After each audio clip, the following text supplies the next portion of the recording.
That decal is huge. Yep, that's going on the truck. That is that. Yep. The show starts now. Well, good evening, ladies and gentlemen. Thank you for tuning in tonight. You are listening to the Three Wide Racing Podcast Show, brought to you in part by none other than Wide TV. Relive some of last week's Three Wide Racing action and get prepared for this week's race with a host of your Three Wide Racing drivers and owners. I'm your host, Colin Hanshaw, and along with me tonight is Drew Eisman, Race Clark, Johnny Thomas, and Michael Whitley. We're going to go into the first segment of our show. It's going to be the race rundown. This past weekend, for me, the truck race went fairly decent. It wasn't really eventful for me. I was hanging around probably like the top 15 or so, and then I ended up bringing it home 7th. So a nice top 10 there. And then in the cup side of things, qualified 23rd and stayed out of trouble. And with about 30 laps to go, tried to avoid an accident coming out of 2. And I got 2 guys pushing me from behind. And the car just decided to go low. And I had nowhere to go and slammed into the back of him. But I brought it home P13. But other than that, it was a pretty good weekend for KHR. Drew, how'd your weekend go? Yeah, it wasn't great. It started really well. I got the pole for the trucks, which really wasn't expecting. And then I promptly wrecked my teammate in half the field on like lap 20. So yeah, it went pretty well. I think. No, I'm kidding. It went terribly, and then I didn't race the cup race. So it was pretty short. Just had I had like 2 minutes of damage, and I went until I got 6 laps down, and then I parked. So that's pretty much it. Yeah, I didn't have that bad of a truck race, I guess I should say, compared to some people. Little worried during practice there when I think the entire field was within 2/10 of each other. But overall, race went good. Ran top 10 and avoided both wrecks, fortunately, and actually got busted for speed. I hit pit road at about 70 miles an hour during the green flag pit stops and had a nice little 15-second hold there, but was able to rally back and come away with a P9. Truck race was a lot of fun. Truck and cup race. This was probably the funnest weekend I've had for myself. Not as from a team standpoint, but for myself. We qualified good in both races. Finished good. Got 5th in the trucks, 5th in the cup.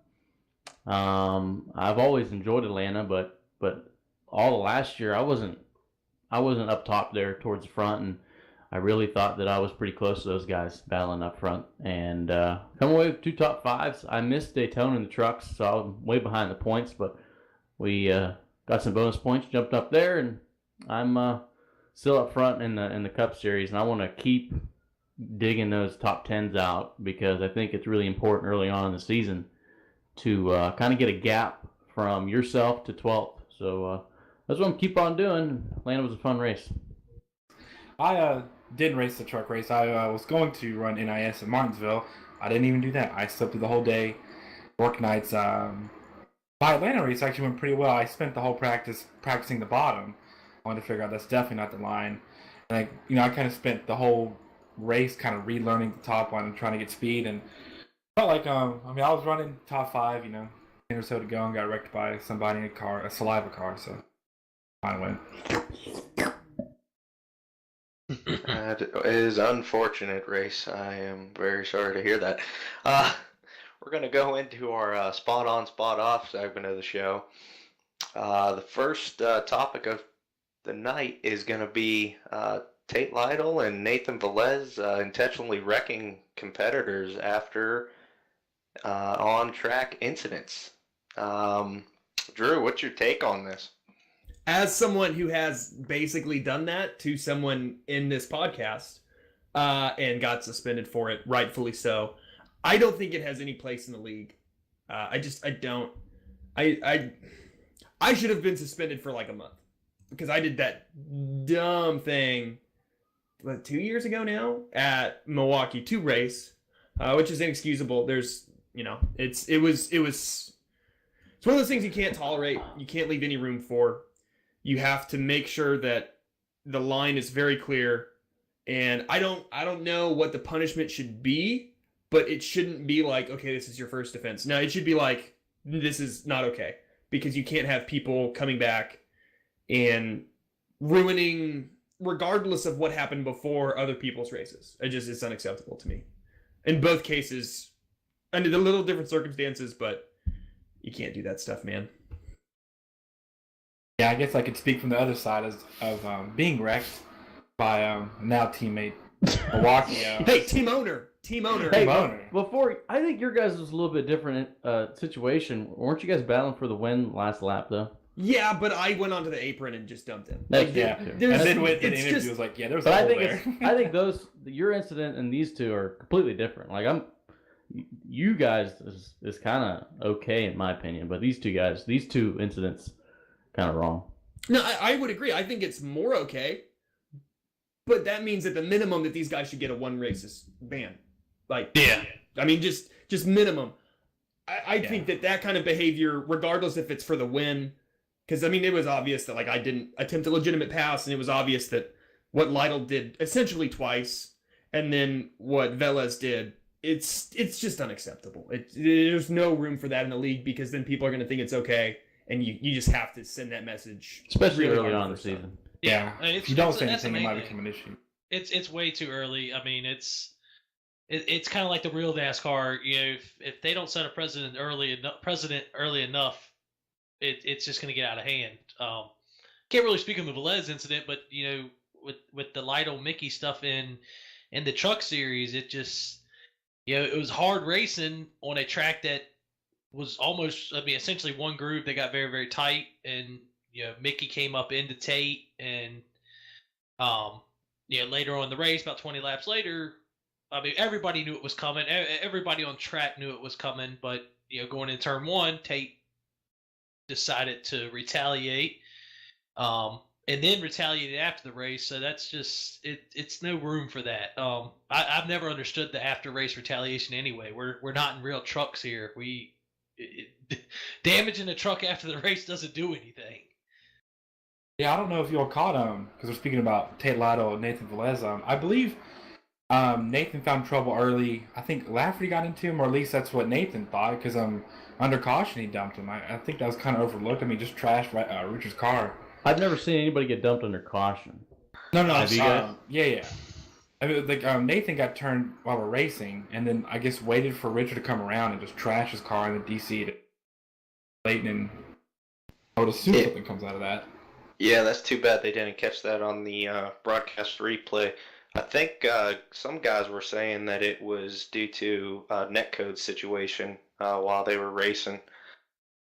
Yeah, it didn't, like, whenever he got turned, it didn't look malicious, but I mean, Nathan Velez came from the bottom of the track, like on the left side, all the way up and trashed Lafferty's car, I guess just to show his displeasure, but that's... And that's something you really don't want to see with a league veteran, if you want to call him a veteran. I don't know how long he's really been in the league. Long enough to know that that's not okay. I mean, Yeah. he's been here since I think I've been here, which is a couple years now. I could see maybe giving him a little, side check or a little bump in the rear end, but, just that was unacceptable. Yeah, and the same thing with Tate. You know, going into turn one, you all of a sudden make a right-hand turn as you're turning left. Yeah, if you're gonna do it, make it less conspicuous. Like, I mean, come on, guys, we're starting to look like Matt Kenseth, Joey Logano incident here, where you're not even trying to make it look like an accident. Yeah. That was like an Xbox type wreck. I mean, just ridiculous across the track. Yeah. I think the whole thing boils down to racing incidents being put into consideration with if it was a racing incident, the guy thinks that you took him out on purpose or something like that, vice versa.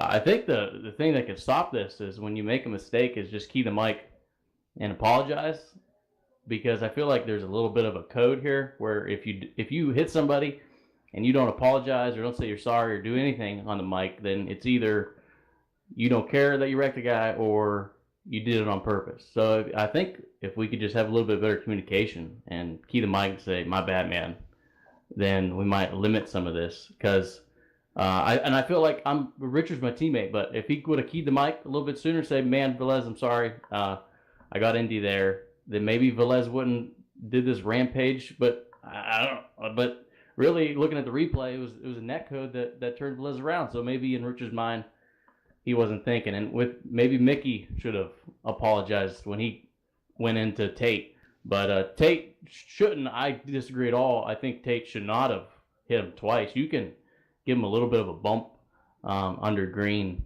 but like twice is kind of a no-go. I don't think I don't think an apology should be required. Like I mean, it's racing. Contact happens. Like if you don't like it, you don't. Like that's part of it. Is you're competing against other human beings that potentially can make mistakes. Like yeah, if I get wrecked, I'm not going to be super happy about it. But like, dude, I mean, be an adult. We're all adults here. You don't have to say sorry. Like it's racing. Yeah, but if you drive in the corner 10 mile an hour faster than the dude and knock him up the track and the wall, that doesn't deserve anything. I don't think that it should be required. Like, would I apologize? Absolutely. But at the same time, I don't expect other people to apologize. I just don't. Cause would you do something in retaliation if that dude went 10 mile an hour faster into the turn and took you out? I can't say 100% no, but I don't think I would.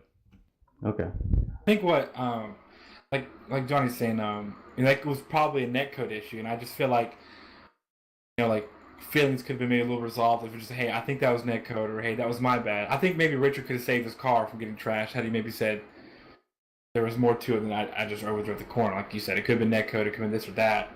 But instead of just staying quiet, Nathan's gonna say, now I'm not justifying what Nathan did at all, but I'm just trying more on the side of not getting your car trashed because of the mistake that was made. I mean, and another thing it kind of boils down to is, we're 2 races into the season. Neither one of these drivers have had on-track incidents leading up to this. I mean, this is retaliation from one solo incident. I could understand the retaliation a little bit better if a guy's constantly week in and week out beating your bumper off, or has been just up your bumper all race and just isn't giving you any room and racing you clean. But I mean, these guys are retaliating after one incident. I think it's safe to agree that Lytle shouldn't have took out Mickey. Velez shouldn't have took out Lafferty. Yeah. I agree. Yeah. Yeah, basically. I mean, all the drivers could, handle themselves and in a I different think way. there's a respect, like I feel like there's less respect each and every year, like from 3 years ago. Yeah, without a doubt. Okay, let's. We're moving on. We are moving on here. Let's see what we got up next. First true race of the year was Atlanta this past weekend with the real time weather. Your thoughts on this, Drew? I mean, I like the concept. I think it's really cool to have real life impact how our races go.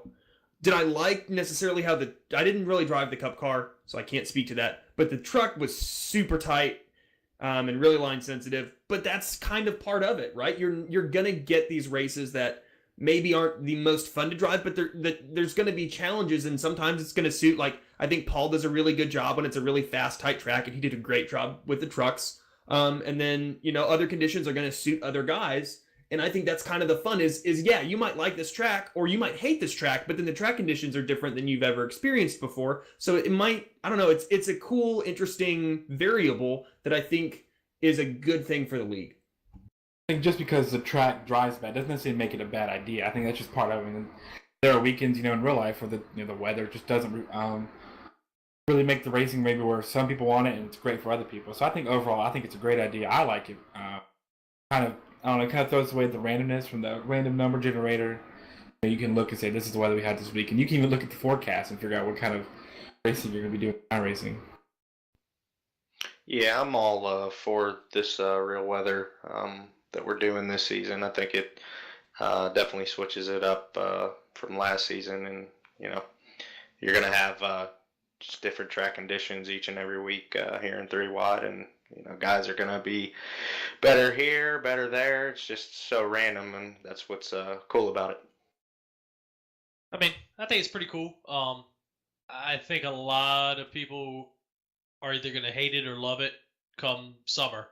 I mean, looking at the schedule, especially mainly on the truck side because that's what I run. I mean, Charlotte, Lime Rock, Langley. That's three pretty difficult tracks to run in hot weather.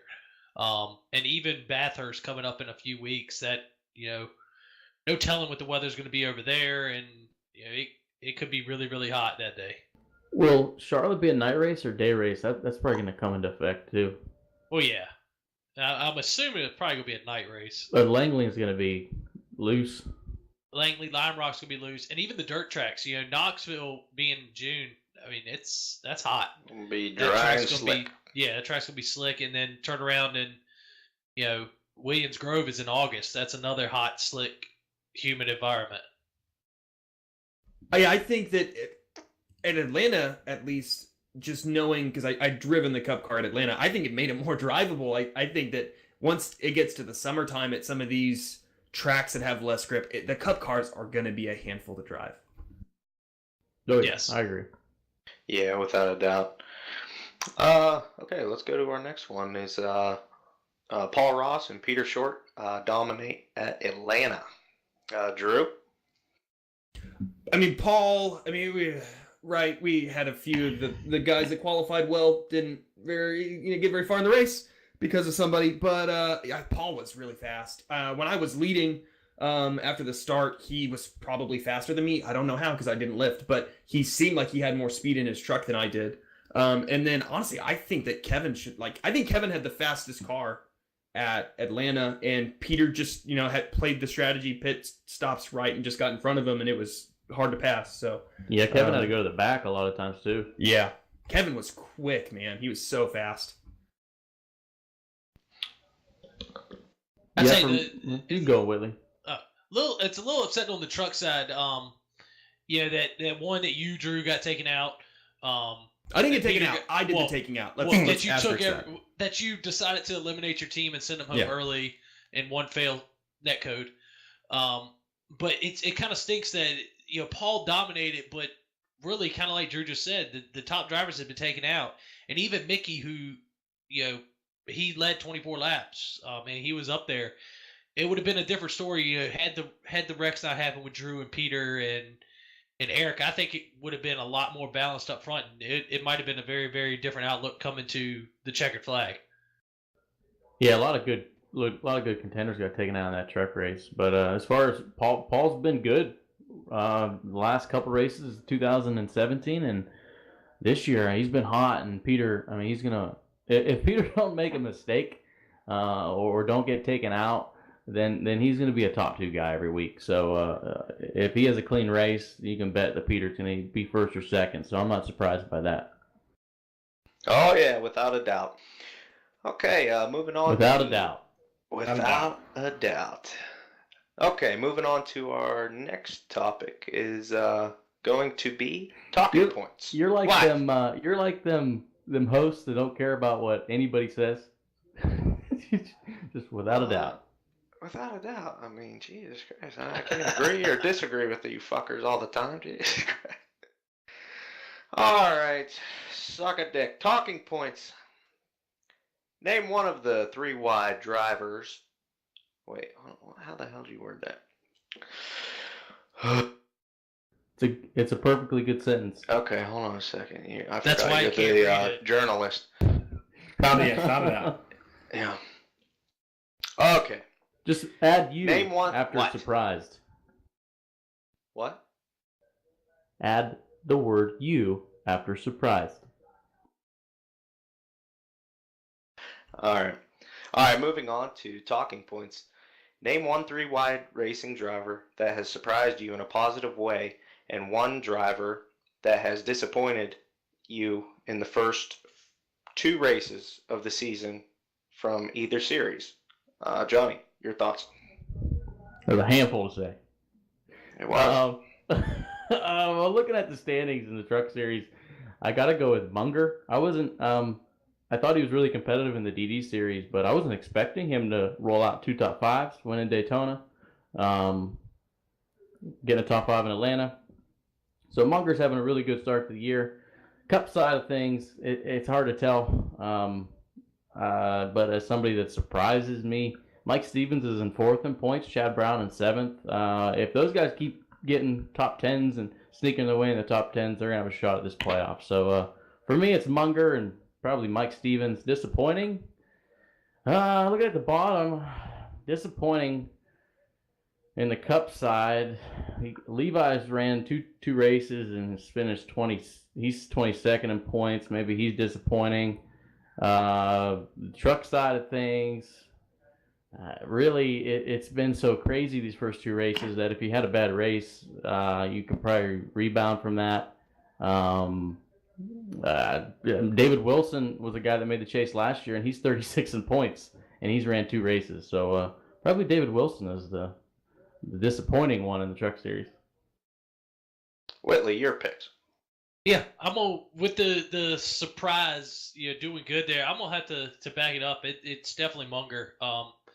Yeah, I've raced years with him going back to the Gran Turismo days on the PlayStation, and he's always been one that's consistent. But it's one of those things. Always coming into a new league, it's curious to see how people are gonna do. And I mean, he comes in, he gets a win, backs it up with a top 5 at Atlanta, and just. I mean, looking even at incidents, he has none. He hasn't been involved in anything going forward. I think that he's going to be a real good contender towards the end. A little bit shocker at the bottom.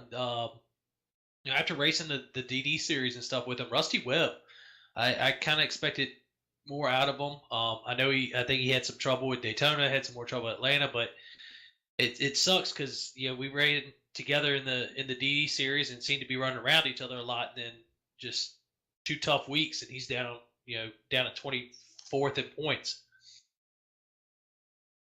Yeah, I think Rusty got taken out last night, if I'm not mistaken, too, in the Cup side. Yeah. And then I can't really give for the Cup side because I'm not a part of that. So, Race, your thoughts? I have to agree with Johnny as far as impressed me. I think is Mike Stevens. I think he's ran top 5, top 10 both races so far. I mean, good for him. You could look at Daytona like, okay, anybody can run top 5 there, but he kind of backed it up at Atlanta with a good run. So definitely props to him. As far as disappointments, it's hard to be real disappointed this early, but like if I had to pick somebody, oh man, I don't know. It's just like it's so early, so it's hard for me to feel disappointed. But I guess if I really had to pick, it's actually kind of hard. I'd pick Drew. No, okay. I don't know. You mean both, Junior? I thought Sam would be up there a little more at Atlanta. I remember last year Atlanta a contender, but it's hard to say Sam disappointing this early. But I guess if I have to pick, I'm gonna say Sam. I just thought he'd be a little stronger at Atlanta. And that's kind of where we're at right now as far as the one big race that isn't, just anybody's game. So, sorry, Sam. But not that disappointed, don't worry. Okay. Drew, your picks. Yeah, for trucks, for the positives, I'm going to go with Chad Brown, 4th in points. It's good to see him doing well. And then for the negatives, I'm probably going to go, I expected more from Tanner. I know he got involved in some wrecks, but he is way down in 34th in points. I expected him to be. I know it's been unfortunate, but he definitely has the speed to be quicker than that. And in Cup, yeah, I think it's Stevens. I mean, he's had a remarkable start to the season compared to his previous years. And then for disappointments, Nathan Velez. I mean, he showed speed. He's won Cup races, and he's down to 27th. So I think those are my picks. And we got to add too these bonus points. I'm looking at these bonus points, and they're nuts. And if you're down in points, it's going to be hard to try to catch up with. I mean, Peter Short already has 27 bonus points, and Sam's got 18. Cameron Rich got 18. Paul Ross has 18 points in the Cup side. So bonus points really, really matter this year. Yeah, Paul has 14 bonus points on the truck side too. Moving on here. The Cup race had 8 cautions for 32 laps, and 13 drivers did not finish the race. The truck race had 4 cautions for 16 laps, and 23 drivers did not finish that race. Is this cause for concern after 2 weeks into the season? Michael Whitley, your thoughts? Yeah, I would have to say yes. This is. I understand we have 39, 40 trucks and everything like that, but give and take goes a long way. Now, yes, one of the wrecks was a server issue, was a netcode issue. There was no way to control that. It's not like Drew went out there to intentionally take out the front half of the field. But that first wreck, 8 laps into the race, or however many laps into the race we were, that was, I mean, just give and take. 8 laps into a 114 lap race, and we're taking out half the field. And then a lot of the stuff later on in the race, that maybe not caution caused. I mean, a couple guys getting turned down to the bottom of the track and hitting the inside wall. It's one of those no reason for it this early in the season, this early in the races. I can understand 20 to go, racing for position, stuff like that, but 8 laps into a race and we took out half the field in the truck series. Johnny, your thoughts? Well, yeah, I agree with Michael.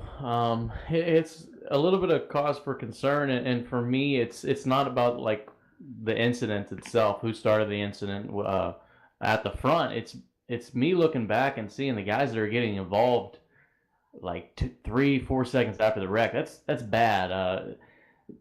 There was a huge wreck that could have been prevented with the wreck with Drew and Peter. It could have been a 2 or 3 car wreck. Instead, it was a 10 and 11 car wreck. You see in the truck series, we only had 4 cautions, but 23 people didn't finish the race. So there was some definitely guys that need to check their brakes a little bit and kind of do some type of practice to avoid these wrecks because they're not doing a good job at it. Drew, your thoughts? And honestly, I think Johnny brought up a good point that I didn't really think about. I'm not really concerned with the cautions, actually. With like in Cup, yeah, I had 8. I think early in the season, people get a little antsy, get a little excited. It's kind of, at least it's been the trend here. And I think new build with the Cup car, I'm not too worried about it. I think it'll iron itself out. I think the ARCA braking, as I like to call it, and it's affectionately known to a lot of the guys in my team, of deciding there's a wreck in front of me, let me not let off the gas and hope it works out.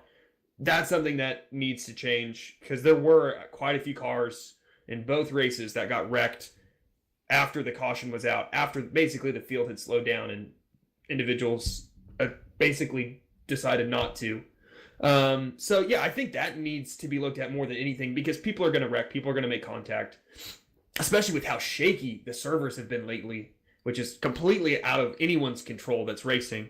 I think that's kind of bound to happen, but the ARCA braking is inexcusable to me. Race, your thoughts?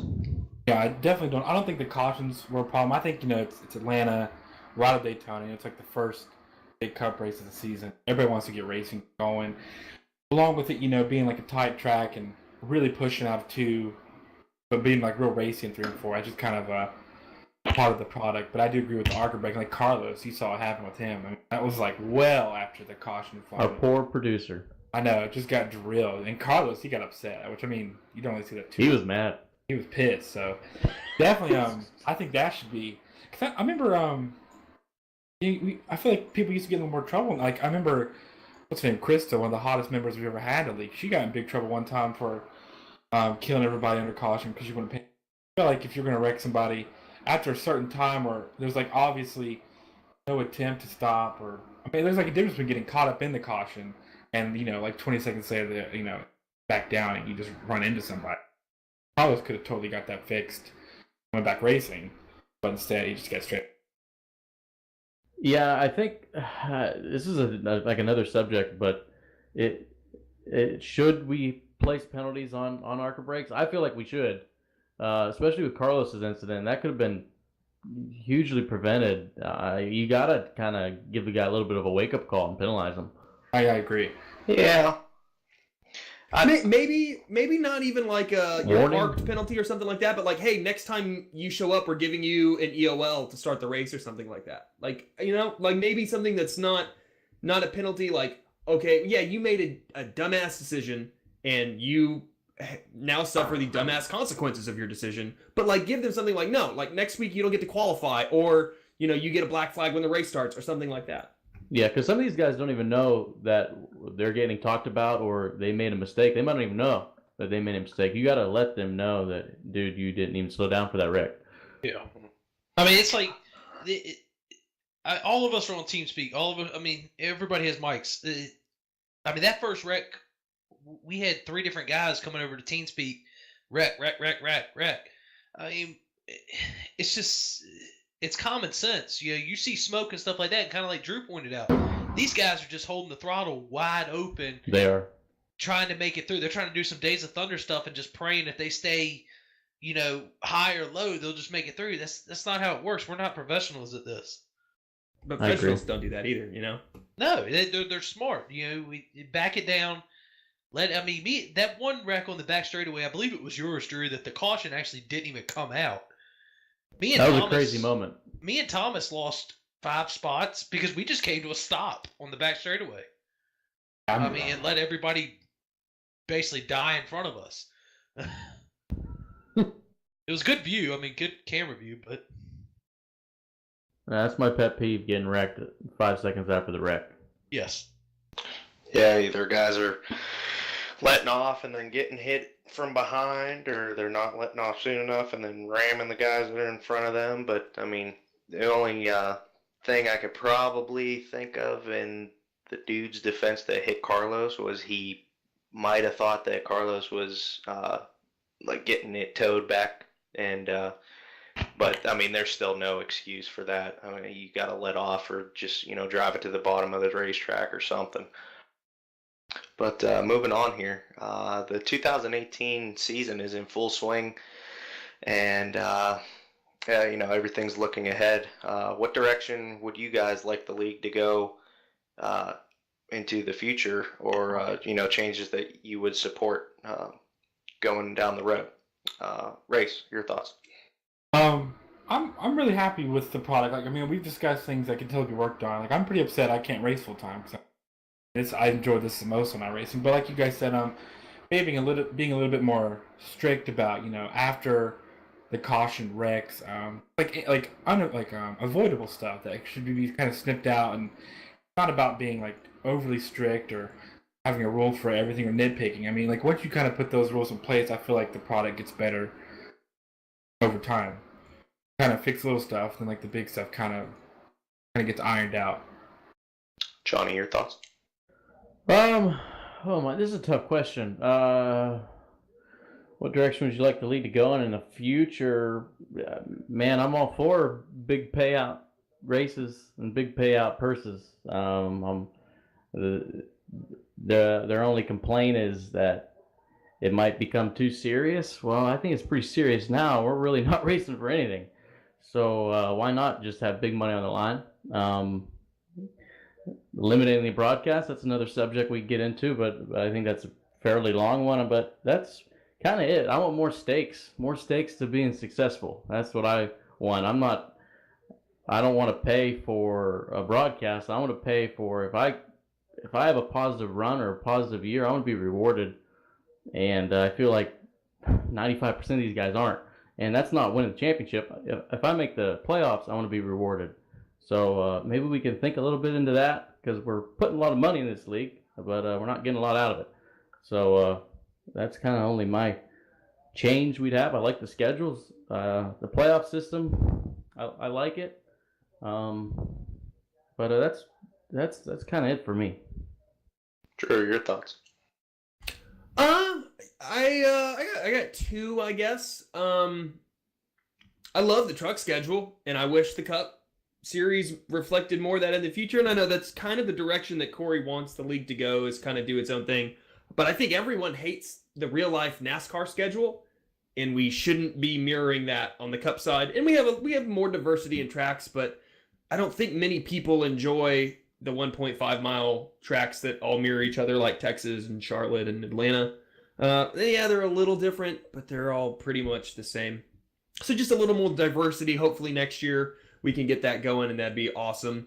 And then the second one is, I think it would be really beneficial to not always run the default setup for tracks, especially with 2 track types.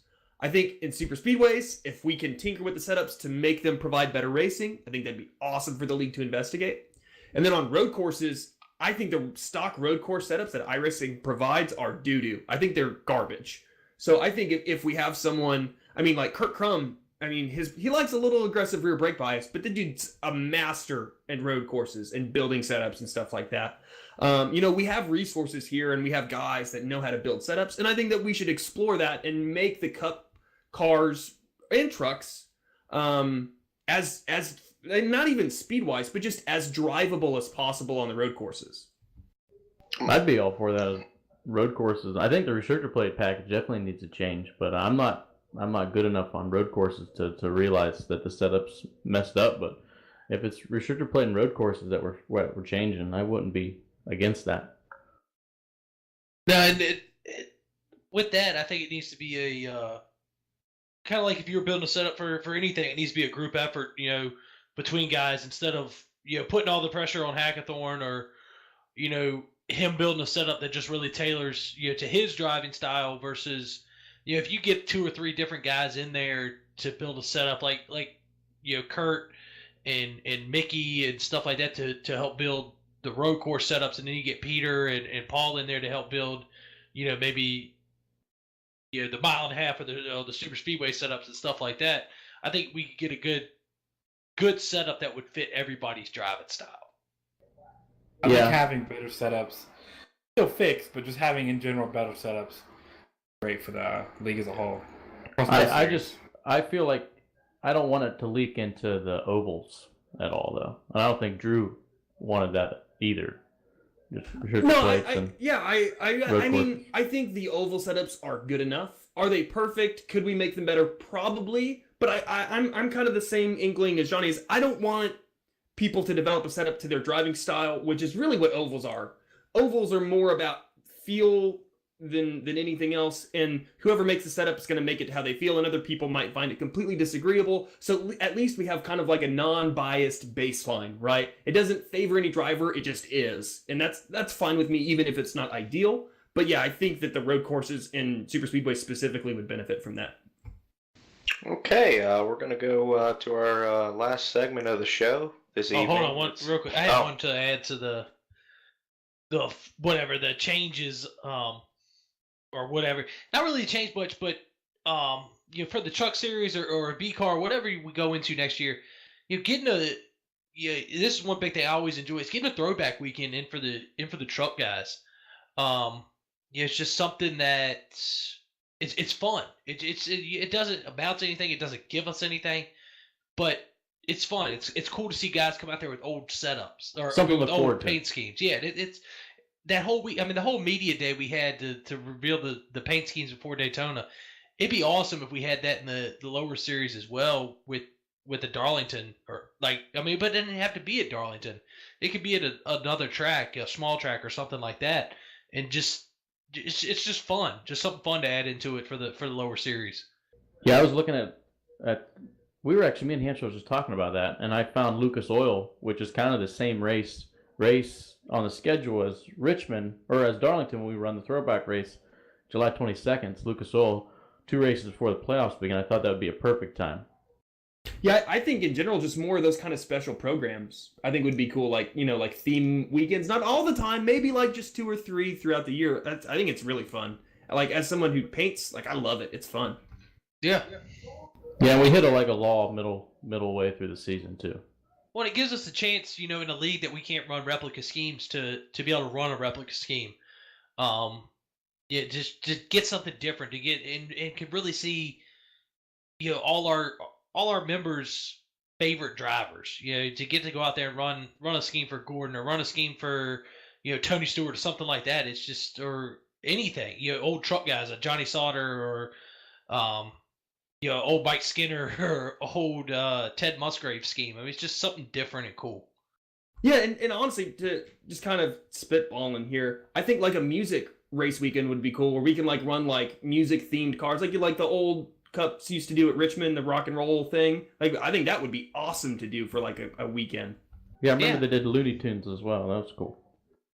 Yeah, they did Looney Tunes. I mean, it's just something they different. do a bunch.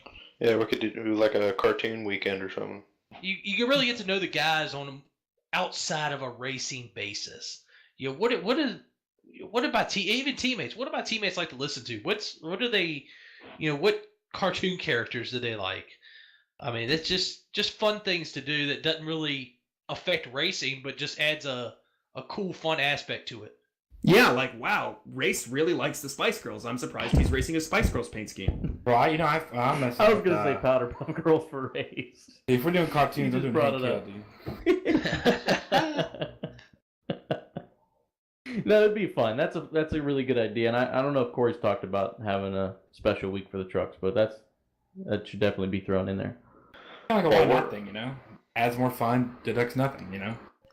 Yes, it's not cost us anything. Yep.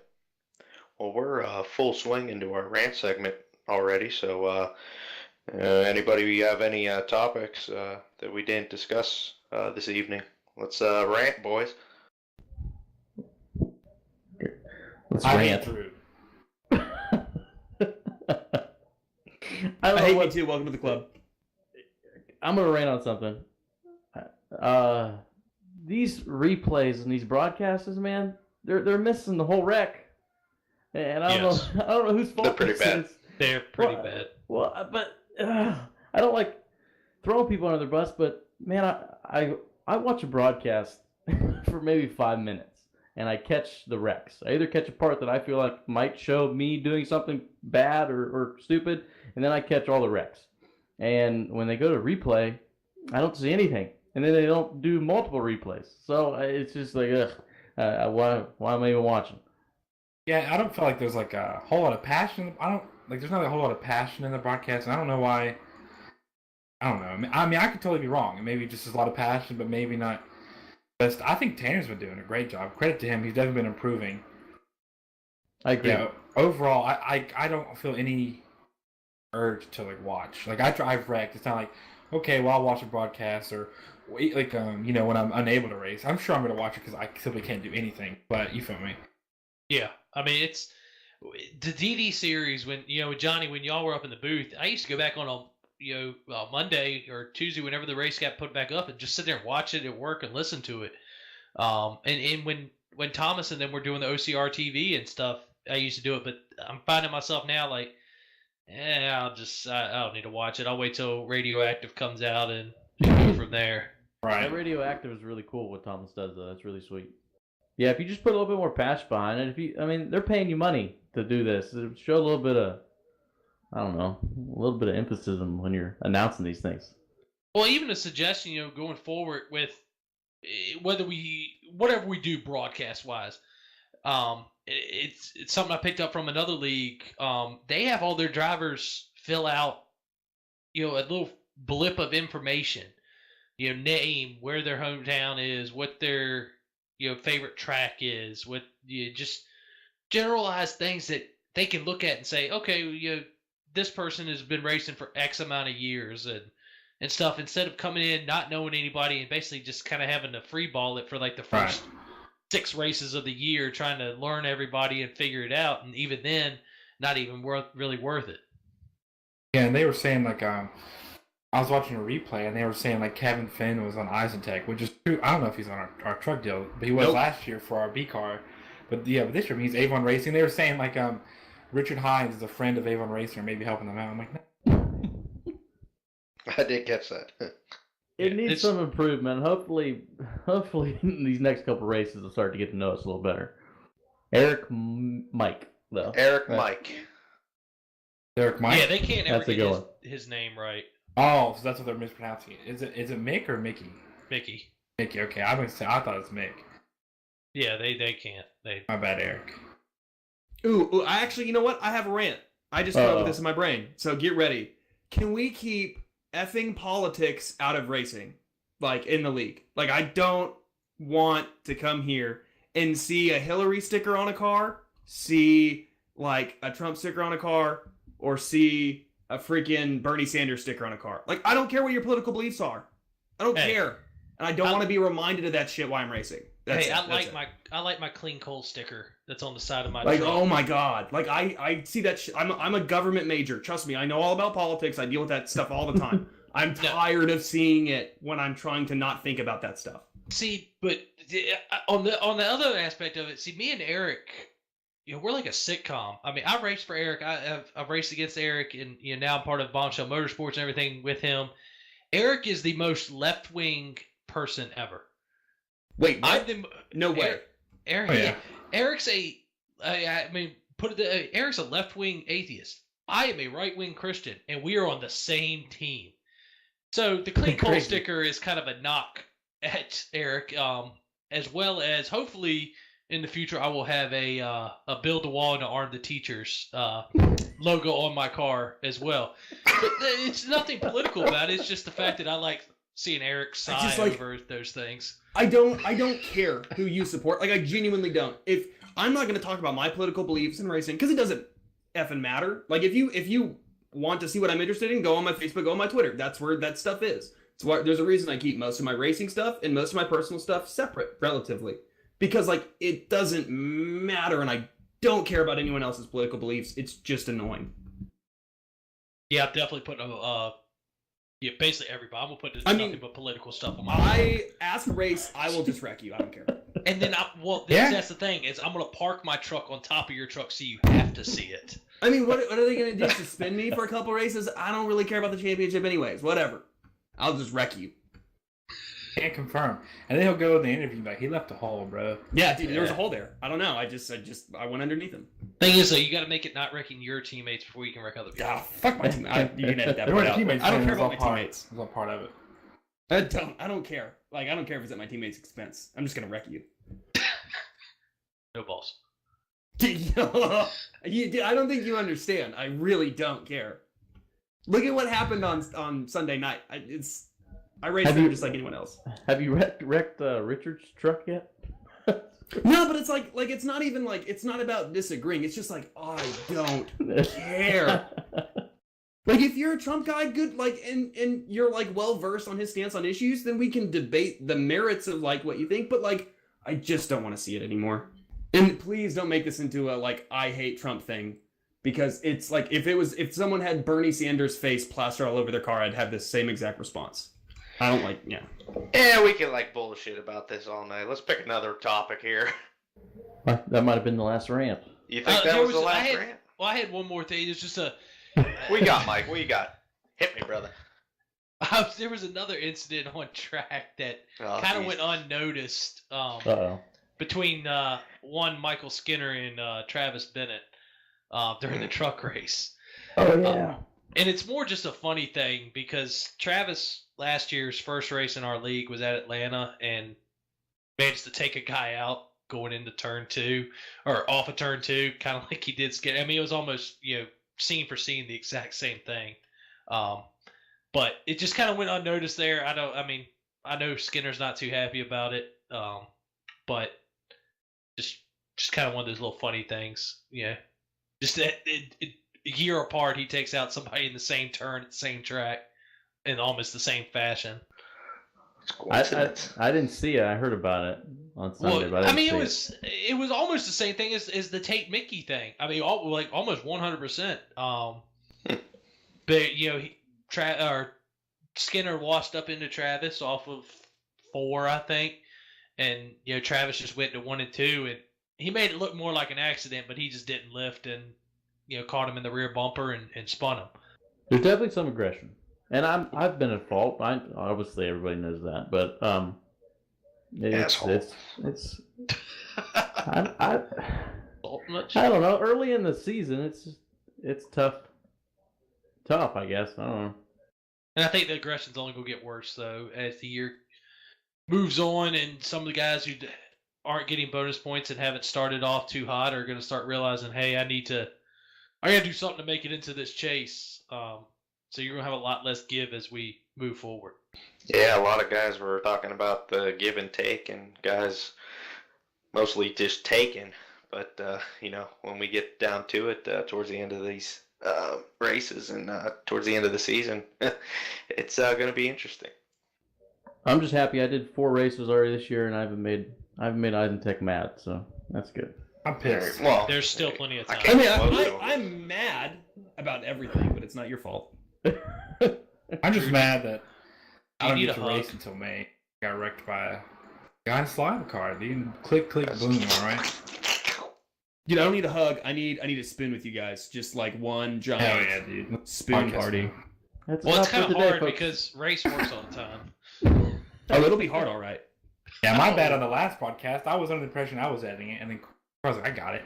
And then, so, like, things got rescheduled. And like, hey, we're going to do it. I'm like, well, I'm at work. So. Could we bring Carlos on to give us his thoughts about the Patrick incident?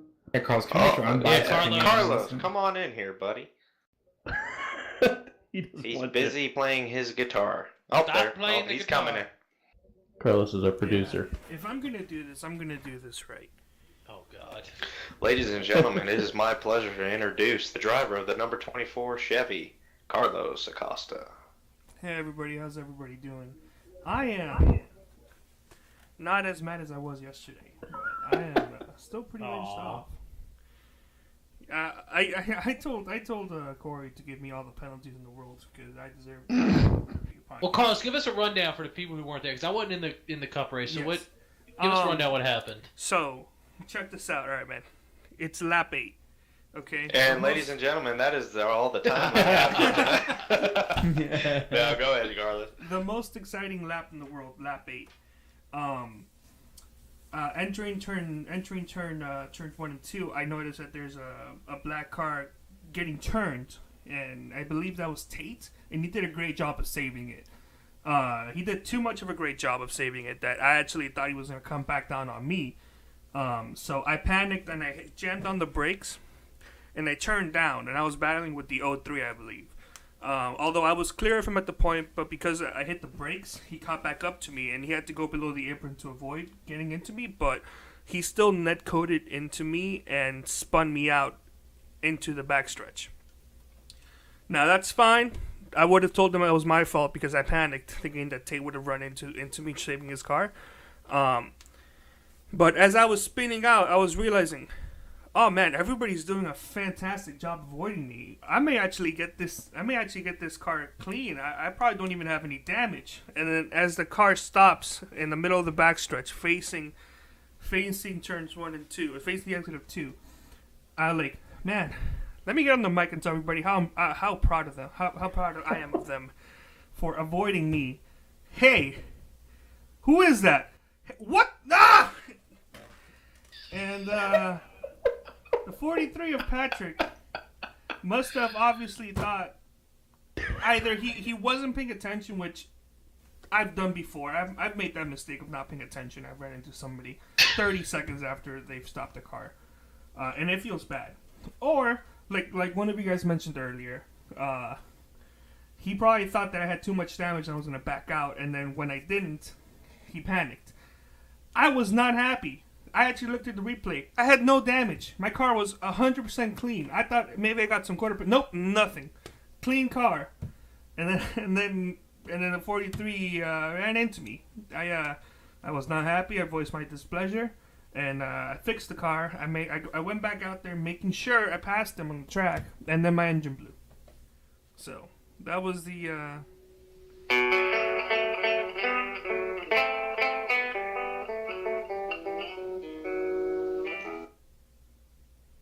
It's very unfortunate, Carlos. I am very sorry to hear that.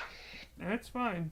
It's like I did go back and watch what happened, and it was definitely avoidable, without a doubt.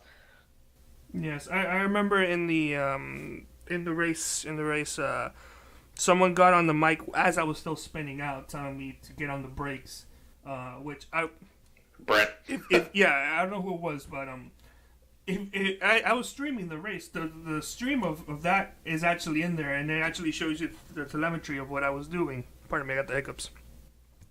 I was full on the brakes, as he was telling me to get on the brakes. So I couldn't do much Yeah. about that. Although, that being said, I probably could have made it where I wouldn't have spun out into the racetrack. I figured once I got turned, I thought I was able to spin it back around and save it. So I got back on the gas. But I was a bit too hesitant, and I guess I wasn't fully straight on, and that just turned the car a little bit more. So I wasn't able to fully save it, and that's why on my broadcast it shows me getting back on the gas before jamming on the brakes. But I was following the brakes. Rest assured, I was following the brakes. And then I had a seven course dinner before the 43 got into me. So 7 course. There you go. Yeah. Quick plug here, guys. Bye week this week, but we're still racing with the SCARS series. The IndyCar series starts this weekend at Sebring. Anybody that wants to check it out, SYM TV on YouTube will be broadcasting it. So come and check us out. Watch us, try to run some open wheel cars with a bunch of guys that run stock cars for a living. What day does that run? What was that? What day does that run? We're gonna run Sunday nights on the bye weeks of the truck series. So all our races are scheduled our truck series bye weeks. I think everything runs same time. Practice 9, racing at 10. But it's with Eric Mickey's league, the SCARS League. It's the way there, and we're trying to bridge a gap, give somebody something to race with. If there's a bye week or something. Just fun, fixed setups, nothing, no major anything. But like I said, it's going to be broadcasted on SYM TV on YouTube. I work Sunday, right? Sucks to suck. All right, folks. Well, I think we're out of time for this show. We'd like to thank you all for tuning in and listening to us talk about virtual race cars. I'm your host, Kyle Hanshaw, the Outsider, and we'd like to thank R.K. Productions, and on behalf of all the guys in 3 Wide and the guys that are part of the 3 Wide podcast, we'd like to thank everybody, and have a pleasant evening.